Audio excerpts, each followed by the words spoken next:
What's up mga kalaptop, no? For today's video mga kalaptop is nandito tayo ngayon sa ating mini fish barracks kasi magpapakain tayo sa kanila ngayon ng BBS na decapsulated mga kalaptop. So, ayun, sa last vlog natin kapon is marami tayong natanggap na BBS at saka yung mga need pa i-hatch na mga BBS sa mga hindi pa nakakanood nun is nandun lang sa aking mga videos, no? So, papakainin natin yung mga fry natin nito at saka yung mga breeder natin para sagana yung ano niya, yung mga yung mga anak niya, no? Para marami silang anak, ganun. So, high in protein kasi ito mga kalaptop. So, yan. Salamat pala sa Fish Hub Kamanaba, no? So, kung hindi pa kayo nakabili nito, bili na kayo sa Shopee niya. So, i-search nyo lang tong Fish Hub Kamanaba. So, lalabas na din yun yung shop niya. So, ngayon mga laptop, ipakita ko sa inyo kung paano ako mag-prepare ng BBS decap. So,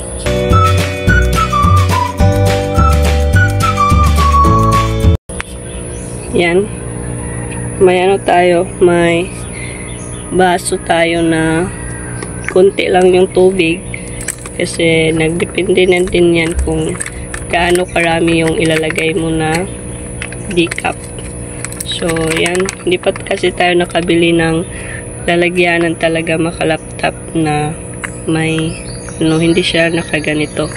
Yung may siya, parang siyang Tupperware, no, na may kutsara. So, bibili tayo nun makalaptop. So, yan. Para naman is hindi tayo mahirapan. Yan, ilagay natin siya. Yung saktuhan lang makalaptop. So, yun. Bibili tayo nun makalaptop kasi sayang yung mga natira na nandito, no. Hindi siya makapasok. Yan, i-ziplock din natin kasi ziplock yung So, ito pala mga laptop, 30 grams yung in-order ko. Kapag 10 grams lang mga laptop, yung pinadala niya, dapat tatlo lang na ganito kasi 10 grams. So, 30 grams yung binili ko, pero yung dumating mga laptop, sobra pa sa 30 grams. At may kasama pang need pa i-hatch na BBS. So, maraming salamat talaga sa Fish Hub Kamanaba.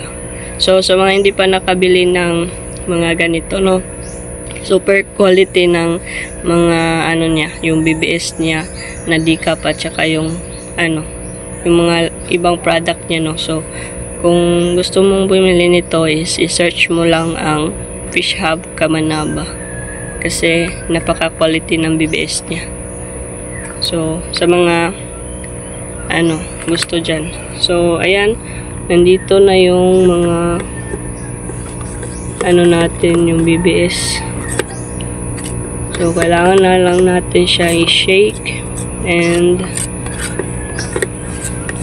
para madali yung pag-hatch niya makalaptop. Ito yung technique na ginagawa ko. Saan ba yun? Ilalagay ko yung yung oxygen para mag-hatch. Madali lang siyang mag-hatch. Ayan. Teka lang. Ayan. Itanggal natin. So, lagay natin siya dito.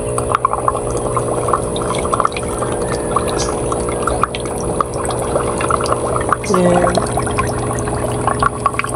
Kahit naman decap yan mga kalaptop is kailangan pa din ng oxygen kasi yan yung nakita ko sa ibang vlogger kasi makalaptop na nilagyan niya ng oxygen para madaling mag-hatch or madali lang siya mabuhay kasi nga 5 to 15 minutes yung ano natin hintayin dito para mapakain na din sa ating mga isda, no. So ayun, wala pang oxygen yung mga ano natin, yung goldfish at saka yung koi. So marami tayong stock ng BBS mga kalaptop. So siguro okay na yun, pang 1 year na siguro yun na supply, kasi maraming tayong product no. So hindi ko alam mga kalaptop kung nagkamali lang ba yun si Fish Hub Kamanaba sa order natin, pero hindi naman siguro mga kalaptop, kasi naka track naman yung ano natin, yung order natin at sino yung papadalhan niya, no. And siguro naman is hindi siya nagkamali nun. Di ba? So yan, lapit na to mga kalaptop.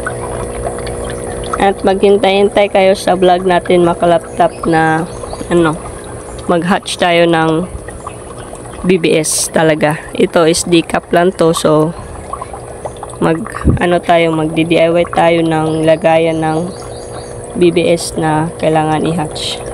So yan, okay na siguro yan mga kalaptop.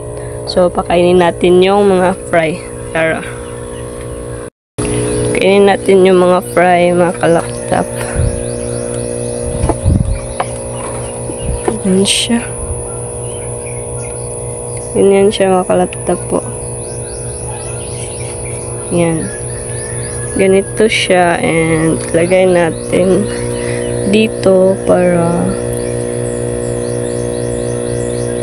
makain nila. So pakainin muna natin sila, no. Hala,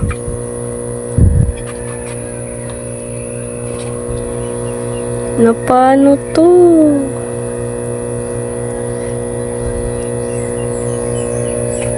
Ba't namatay?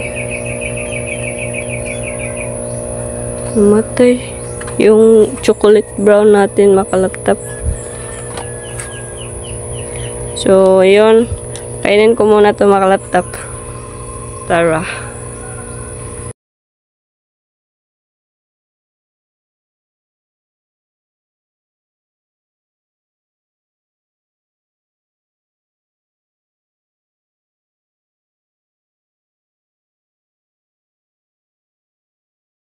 So yun mga kalaptop, na bigay na natin sa kanila yung BBS, at saktong-sakto lang talaga yung ginawa natin mga kalaptop para sa ating mga gapi and mga fry, mga muli, ganun. So nagpakain na tayo sa kanila. Ayan, kumakain naman sila mga kalaptop, and then dito ayan sila, and dito din. Ayan, sa ating silver koi gapi. And ayan, kumakain sila. Parang nanibago pa sila mga kalaptop, kasi yung palagi nating naibigay is yung mga koi king. So dito naman sa ating blue dragon na fry is yan, kumakain naman sila. Yan, yung red dragon naman natin is yan, kasi nanibago pa talaga.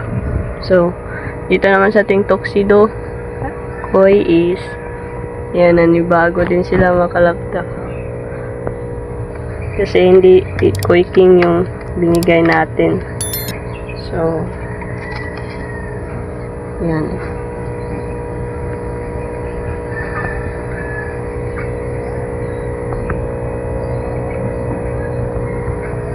then dito naman sa ating blue dragon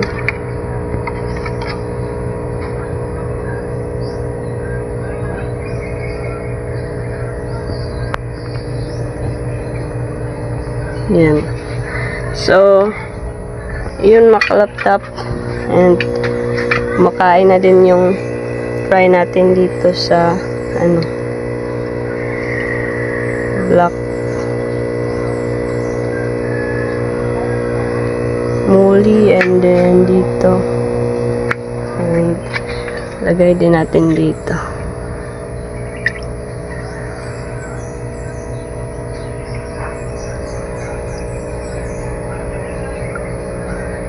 Yan.